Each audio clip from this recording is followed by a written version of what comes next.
Everything we know about Carmelita Torres is from a few newspaper accounts in 1917. They called her an auburn-haired Amazon, just 17 years old. She led angry women in anti-American rioting and shut down the U.S.-Mexico border. But hidden within her story is something much bigger than a single riot. It's a story about American paranoia at the border, about a toxic campaign of disinfection and discrimination, and a U.S. practice that would go on to inspire Nazi scientists.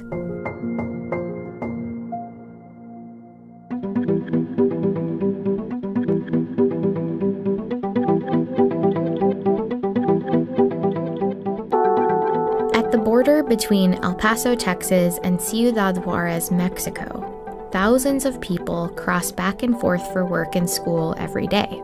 They line up in Juarez and often wait for hours to get through the U.S. checkpoint. But the border didn't always look like this. Crossing this border used to be free and unrestricted. People would come and go without a passport. But after 1917, Juarez and El Paso became two separate communities. It was a turbulent year at the border. The Mexican Revolution was ongoing, and the U.S. was about to enter World War I. All of a sudden, you have the war hysteria created by World War I. People here in El Paso that are deadly afraid that the Germans are going to attack from Ciudad Juarez. The fear of invasion brought tensions to the border, while across the U.S., a different movement was gaining strength. The eugenics movement, based on junk science, aimed to create a genetically and morally superior population. That meant stricter controls on immigration, only allowing those deemed fit to enter. On Ellis Island, one of the busiest ports of entry at the time, U.S. health officials were tasked with weeding out immigrants they thought were unfit or disease carriers. And across the country, that process coincided with the stereotyping of Mexicans as inferior and unclean. Dozens of film titles included the word greaser, a derogatory term used to describe Mexicans. This racist sentiment was strong at the U.S.-Mexico border. El Paso's mayor, Tom Lee, had developed an obsession with cleanliness, and it defined his political platform. This obsession with not only racial purity, but physical purity. He was going to literally clean up El Paso from all these bad elements. And by bad elements, he often meant racially bad elements. One of Mayor Lee's biggest fears was a disease called typhus, spread by lice. So, under the pretense of sanitary betterment work, he helped lead a campaign to inspect every house in a predominantly Mexican neighborhood. If the inspectors found lice, occupants were forced to take vinegar and kerosene baths, have their heads shaved, and clothing burned. Hundreds of homes were eventually destroyed. Lee also expanded the supposed health measures to include inmates in the El Paso jail. They had to strip naked, take a bath inside a tub full of kerosene, and on one occasion, it seems somebody lit a match. 27 prisoners, majority Mexican or Mexican American, burned to death in the fire that the newspapers called the jail Holocaust. But despite the tragic fire, Mayor Lee pushed forward with even more aggressive plans. He sends a telegram, a Western Union telegram, to Rupert Blue, who was the Surgeon General up in Washington, D.C. And basically, well, let me just read it. Hundreds dirty, lousy, destitute Mexicans arriving at El Paso daily will undoubtedly bring and spread typhus unless a quarantine is placed at once. The government didn't agree to a full quarantine because evidence suggested that typhus wasn't a major threat in the area. But instead, they funded a new disinfection plant at the border in 1916. In this facility, every immigrant considered a second-class citizen had to strip naked. Their clothes were sent to a large steam dryer and then fumigated with toxic pesticides inside the gas room. An inspector would check each person's body, including private parts, for lice. If they found lice, immigrants would have to shave their head and body hair and bathe in a mix of kerosene and vinegar. Some even had their eyelids checked for things like pink eye, and many had to complete puzzles or simple IQ tests to prove that they were fit for entry. After this process, they'd receive a ticket as proof that they were disinfected, but they would need to go through this every 8 days in order to re-enter the US. So many people didn't speak about it. They didn't talk about this humiliating process, like they kind of internalized it. It's that psychology of shame. The toxic baths and dehumanizing inspections at the border set the stage for a revolt, led by the 17-year-old maid from Juarez who defied the order to bathe. Carmelita Torres I've compared her to the Rosa Parks of the border. In the morning of January 28th, 1917, there's this electric trolley full of mostly women that are crossing every day. She convinces the majority, if not all, the women in that trolley to just say no and to refuse. And they start a spontaneous protest. There are accounts that in addition to the humiliating delousing procedures, for women, there was also sexual humiliation. There were rumors that, when they entered the plant and then they were told to strip, officers were taking their photos and then posting them in bars. So I can't even imagine the kind of feeling, like the feelings of violation and the feelings of, outrage. She was called an instigator, a ringleader, but she was just a young woman that was just sick of the injustice, of the humiliation that other women had gone through.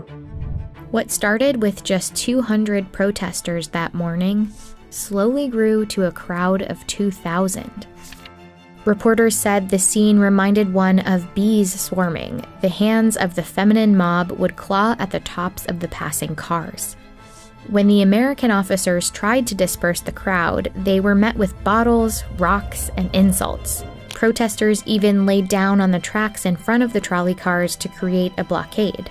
They were joined by men in what's called the Bath Riots, and they shut down this border for 2 days. And then all you hear is that the ringleaders are arrested, and a few of the men are publicly executed. As for Carmelita Torres, it appears like she was thrown in prison, and as historians, we don't know what happened to her afterwards. We've lost every trace.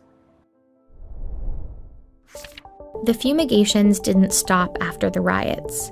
In 1917 alone, over 100,000 Mexicans were deloused at the border. That same year, an immigration law made border procedures even more rigid. Immigrants at all points of entry needed to have a passport, take a literacy test, and many would have to pay an $8 head tax.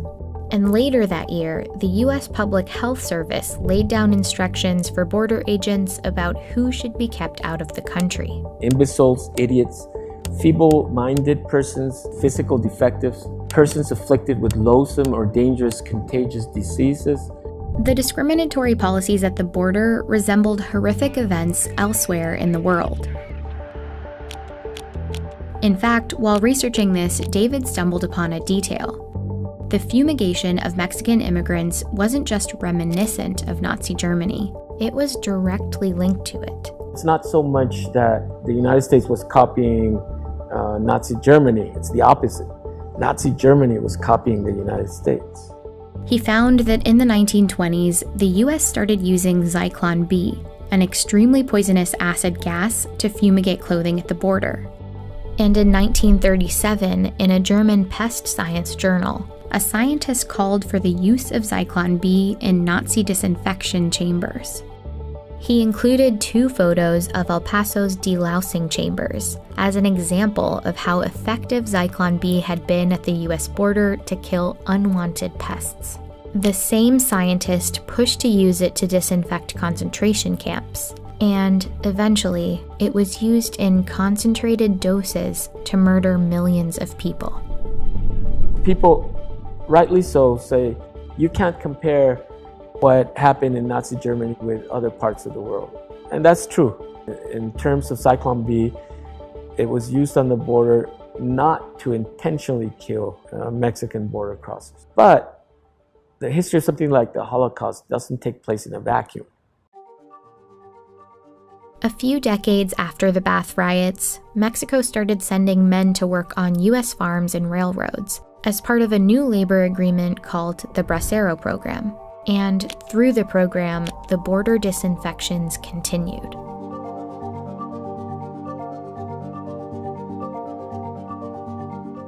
Here in this facility, some migrants were sprayed with insecticides. This time, it was a substance called DDT, dichloro-diphenyl-trichloroethane, a toxic pesticide which decades later would be banned for agricultural use by most developed countries. Repeated contact must be avoided. They were sprayed in the face. They were sprayed in their private parts. And, they were stripped naked and inspected. And sometimes they're inspected like you would inspect livestock. First-hand accounts from immigrants in the program reveal how little they knew about the fumigations. So they talk about how humiliating it was, about why do they think we're so dirty? They all call it the white powder. I don't know if they necessarily were told we're spraying you with DDT, but they'll call it polvo, the powder. A miraculous white powder that is helping to win the war against disease. Many of the employees who worked in the facilities weren't given many details either. When I first started, my role was a clerk. I got the job mainly because I spoke Spanish. There was a hut in the area when they came in from the Mexican side that they were going there, and they had some sort of, it was for lice, they said. It was, to disinfect for lice. And we never gave it much thought, but we did think, that's sort of like what the Nazis used to do, to the Jews. I had heard during lunch breaks that they would spray them, and sometimes there were comments from the men themselves that they would put a hose to them. I don't know if they knew what they were doing to them. I certainly didn't know, it was far-fetched from the world we lived in. It wasn't until the 1960s, when the Bracero program ended, that health authorities acknowledged the chemicals were dangerous and the baths and fumigations were finally discontinued. You want history to be about progress, about everybody realizes how horrible it is, and then it stops. Unfortunately, that's how it works in movies, but this was the border, right? And in the border, a lot of things never become resolved. They just keep on repeating themselves. Decades after the disinfection campaign ended, the language, the strategy, and the dehumanizing politics of fear and exclusion still linger. It's a health issue, too, because we don't know what people have coming in here. They're coming in with diseases such as smallpox and leprosy and TB that are going to affect our people in the United States. It's just a fact. You're going to see disease outbreak. Apprehensions in the El Paso area specifically have spiked more than 600%. They are essentially being warehoused, as many as 300 children in a cell. Without adequate food, water, and sanitation. The United States is running concentration camps on our southern border. I don't like anything compared to the Holocaust. But why can't you compare it, his practices, to what led up to the Holocaust? Do we have to wait for the actual Holocaust before we speak out? At the border between Juarez and El Paso, the same space where the Bath riots once happened, hundreds of migrants have been huddled in makeshift detention centers. They've been waiting to find out if the U.S. government deems them fit for entry.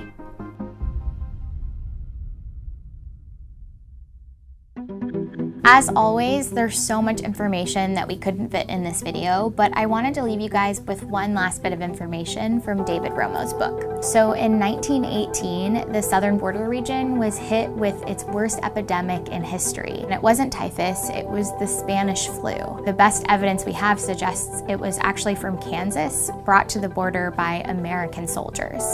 Just wanted to leave you guys that tidbit. Thanks for watching, and I can't wait to share more episodes of Missing Chapter soon.